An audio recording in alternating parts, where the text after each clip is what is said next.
नमस्कार दोस्तों, मैं रविंद्र रावत आप सभी का स्वागत करता हूं आप ही के चैनल में। दोस्तों, आज हम बात करेंगे 4 खड़कते हुए सूखे नारियल के उपाय के बारे में, यानी सूखे बजने वाले नारियल जिन्हें आमतौर पर श्रीफल भी बोला जाता है। लाल किताब के उपायों में इसका बहुत ज़्यादा प्रयोग होता है। तो ये राहु के लिए प्रयोग में लिया जाए या शनि के लिए प्रयोग में लिया जाए, ये उपाय किस समय करना चाहिए, किस परिस्थिति में करना चाहिए, वो सारी चर्चा आज मैं इस वीडियो में करने वाला हूँ, ताकि आप सभी को उपाय के संदर्भ में जो भी डाउट्स हों वो यहाँ पर क्लियर हो जाएं।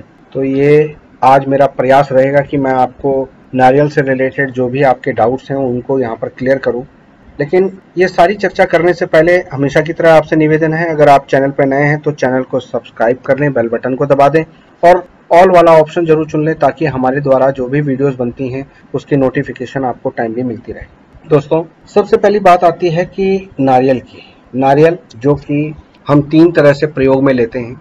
एक होता है नारियल गिरी, जिसके अंदर पानी होता है, उसको अक्सर मुहूर्त वगैरह पे फोड़ा जाता है और उसकी गिरी निकाल के प्रसाद के रूप में खाई जाती हैं। या आप अक्सर सड़क किनारे किसी ट्रैवलिंग में जा रहे होते हैं तो आपको नारियल गिरी दी जाती है। वो लाल किताब में बहुत ज़्यादा प्रयोग में नहीं लिया जाता।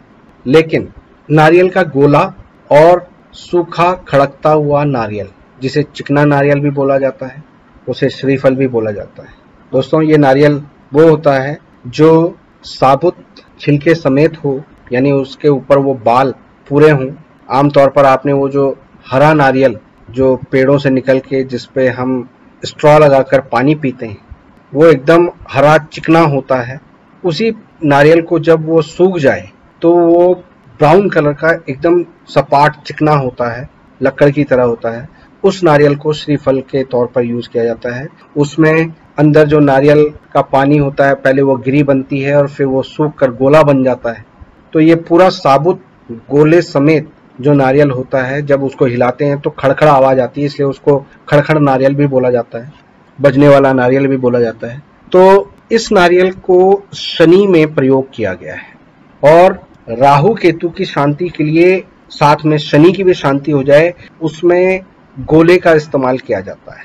मगर नारियल का कोई भी रूप हो, वो मुख्य रूप से शनि को रिप्रेजेंट करता है और शनि के रिप्रेजेंट होने के कारण शनि जो राहु केतु का स्वामी है, राहु केतु जिसके दास है, इसलिए नारियल से राहु केतु के भी इलाज किए जाते हैं।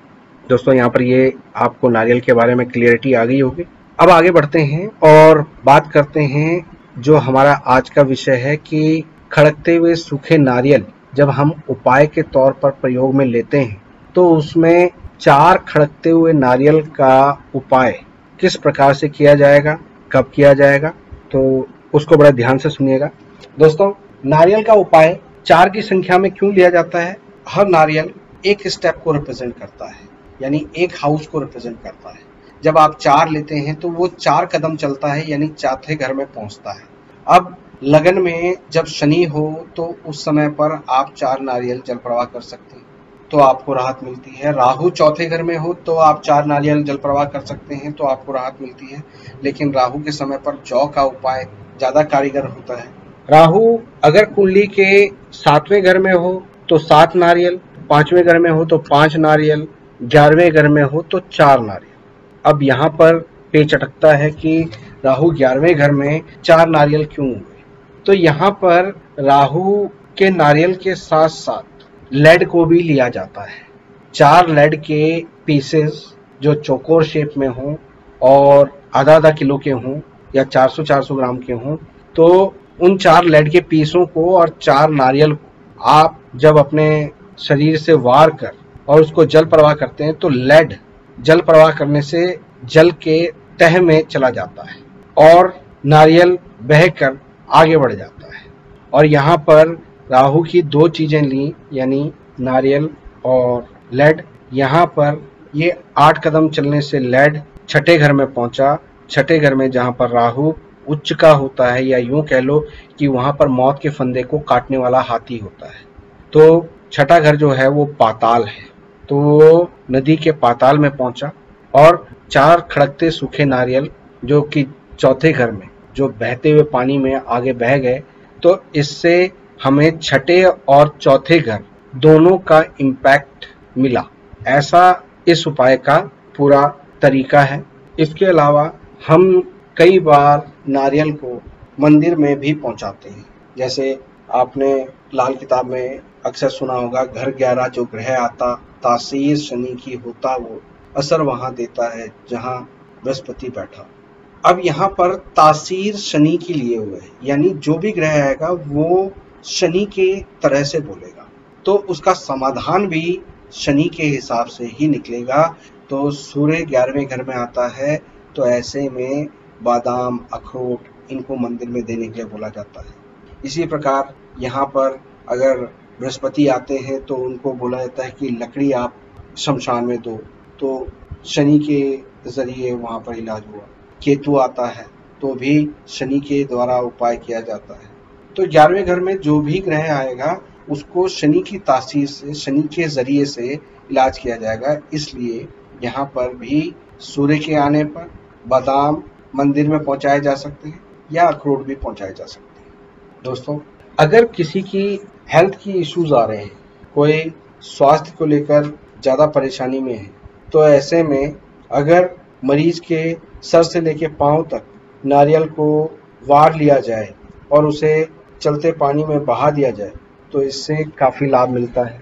आँखों में परेशानी आ रही है, आँखों में परेशानी के कारण अब धीरे धीरे दृष्टि जाने लग गई है, तो ऐसे में 4 खड़कते हुए सूखे नारियल को सर से वार कर जल प्रवाह करने से इसमें काफ़ी राहत मिलती है।